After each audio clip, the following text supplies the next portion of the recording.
Subscribe कीजिए और bell icon को ऑन करिए। हम नए वीडियोस अपलोड करने पर आपको नोटिफिकेशन आएगा। पिछले वीडियो में हम हाइड्रोपोनिक्स से जुड़े उपयोग और लाभ को देखा था।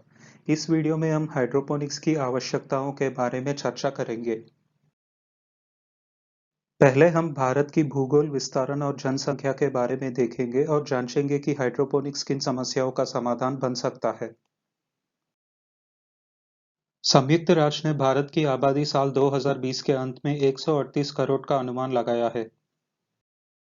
भारत की सतह क्षेत्र 81.2 करोड़ एकड़ है, जिसमें से लगभग 5 करोड़ एकड़ आवासीय क्षेत्र है और 12.3 करोड़ एकड़ रेगिस्तान में विस्तरित हुआ है।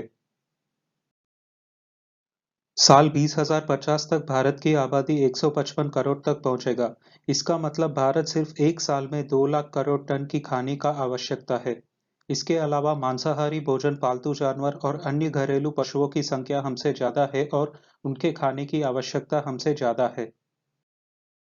भारत में आवासीय विस्तारण 34% बन रहा है, जिसका अर्थ यह है कि हरे भरे क्षेत्र कंक्रीट जंगल में बदल रहे हैं।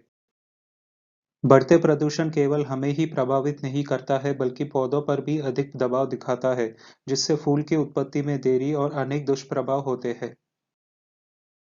तो बढ़ते आवासीय क्षेत्र और प्रदूषण के कारण हरियाली की जगह कम हो रहा है।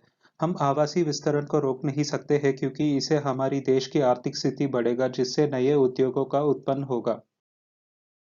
अब हम खेतों की उत्पत्ति हम तक पहुंचने से पहले कहाँ और कैसे गंवा हो रहा है देखेंगे। खेतों में उत्पत्ति कई कारणों के वजह से खराब होता है, जैसे कीड़ों का संक्रमण, सड़ना और कुचल जाने के वजह से। रवाना के माध्यम से सब्जियां जब शहर पहुंचते हैं तो कई और कारणों जैसे शीतल वातावरण ना रख पाना, बुरे सड़कों के वजह से और भी क्षति होता है।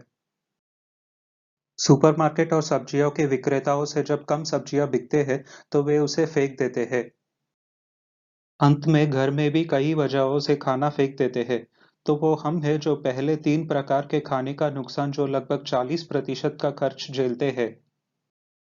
केवल भारत ही नहीं बल्कि हर देश के लिए एक ऐसा उपाय चाहिए जिसमें आवासीय विस्तारण पर रोक न लगाए, खाने को गंवा होने से बचाए और हमारी प्रकृति के संसाधनों को सही तरीकों से इस्तेमाल करे, जिससे आने वाले पीढ़ी को भी कुछ बच सके।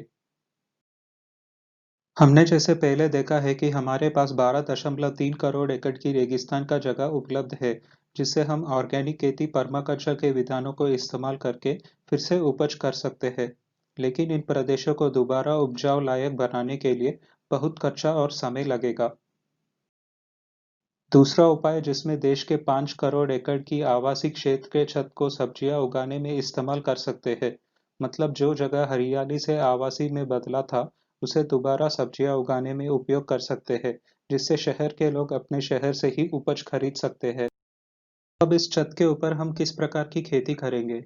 पिछले वीडियो में हम हाइड्रोपोनिक्स और मृदा सहित खेती में अंतर देखा था और यह जांच किया कि हाइड्रोपोनिक्स किन अंशों में अच्छा साबित होता है।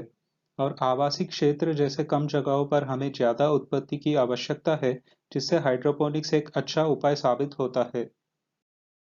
पालक हाइड्रोपोनिक व्यवस्था के बारे में हमने पिछले वीडियो में देखा था कि कैसे हम पहले इस्तेमाल किए जाने वाले समय, पानी, सूर्य रश्मि और खाद की सहायता से उसी जगह पर 20 से लेकर 30 गुना ज्यादा उगा सकते हैं।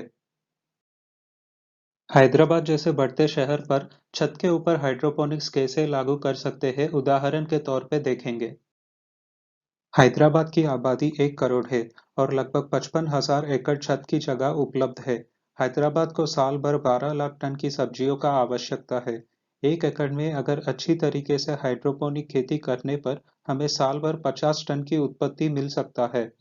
इसका मतलब यह है कि अगर हैदराबाद में सिर्फ 50% की छत की जगह हाइड्रोपोनिक के विधान से खेती कर सकता है, तो यह महानगर अपनी साल भर की आवश्यकता अन्य खेतों या किसी दूसरे राष्ट्रों से निर्भर होने का जरूरत नहीं है। हाइड्रोपोनिक्स की खेती महानगरों के किन समस्याओं का समाधान दे सकता है, हमने देखा है। तो अगर आप सोचते हैं कि हाइड्रोपोनिक्स की आवश्यकता कहीं और भी है, तो उन्हें कमेंट सेक्शन में जरूर बताइए। अगर ये वीडियो आपको अच्छा लगा तो लाइक कीजिए और आपके हाइड्रोपोनिक खेती करने वाले दोस्तों के साथ शेयर कीजिए। धन्यवाद।